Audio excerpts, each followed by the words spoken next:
All right, hey guys, I just wanted to talk a little bit about zinc oxide. And, there's people out there saying that it dries the skin out. And that may be true for some people, and it might be based on the formula. I don't really know.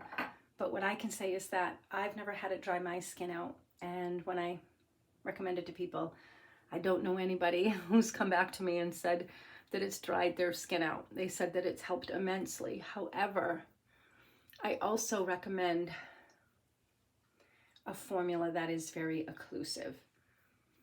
And I think that that might be the key. So I like a really occlusive formula. Now I also love, you guys know I love the Badger. This is a sunscreen, but I use it as a balm. This one's not quite as occlusive as this one. This one's in a base of sunflower. This one has castor oil and petrolatum and mineral oil, which I know some people might have a problem with, but I don't. It's natural, it's renewable. It's purified. I have no problem with it.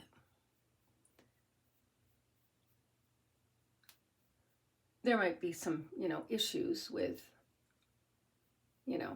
how it's done. Like, I'm not saying that that's great, because we all know that the industry is, not really on the up and up. Let's face it. Everything that has become commercialized has become a problem, and I totally understand that. But as far as what it is, I have no issue with it whatsoever. It's literally one of the best occlusives. It's not inherently healing though, so I definitely am going to go in with my healing stuff.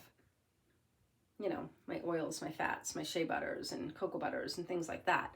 But then I'm going to go in and kind of seal it all in and get the healing benefit of the zinc. And I use it on my nose every day. I had the frostbite on my nose, which really damaged my nose and my cheeks. But my nose was the worst. And to top it all off, I had the oxalate damage as well, which literally, I had oxalate crystals coming out my nose, and I was getting these terrible sores in my nose. And even though I had sores like all in my nose, it literally damaged my nose. And then to top it all off, I had the frostbite, which also damaged my nose. So my poor nose has been through the ringer. And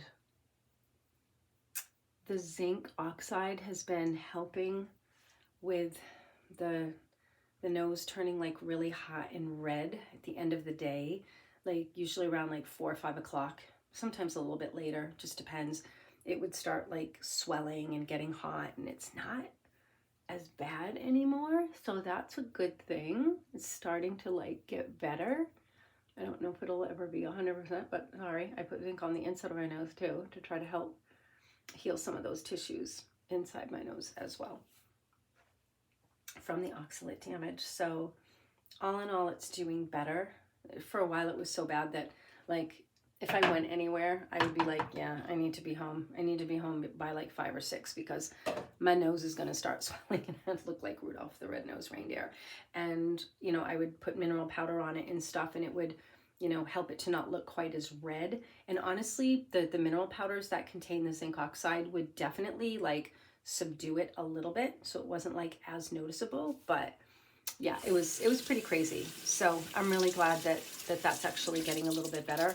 But I do walk a lot, and I walk outside in the cold. I do try to protect my face though, but sometimes it doesn't seem all that cold, and I go outside without my face protector, and I walk, and then I realize that I'm kind of cold. So I have to be really careful because I don't want to trigger this again. I have to be super careful. So when I first did it, I couldn't even go outside for more than like 20 seconds in the cold.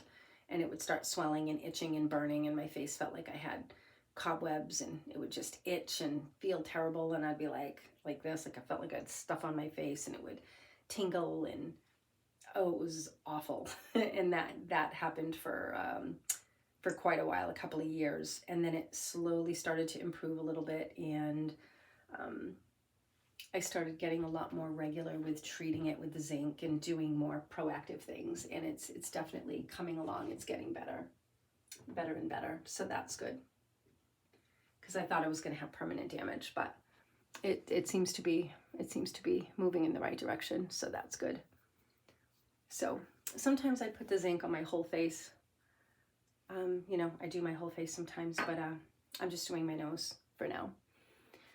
But I don't notice it drying my skin out. And I have 57-year-old skin, so, you know, I don't have lots of oil production in my skin. Although my skin's not terrible by any means, but it doesn't seem to dry my skin out at all. So again, I think it's just because it's in such an occlusive base. So it's probably what you're pairing it with. And of course, everybody's skin is different, right? And you just got to try things for yourself to see what works for you. But yeah, and it doubles as a sunscreen too. And yeah, it's pretty white when I put it on, but I can definitely rub it down so that it doesn't leave a white cast. The maximum strength one's a little bit harder to blend in. That one's pretty white, but this one's pretty easy to blend in.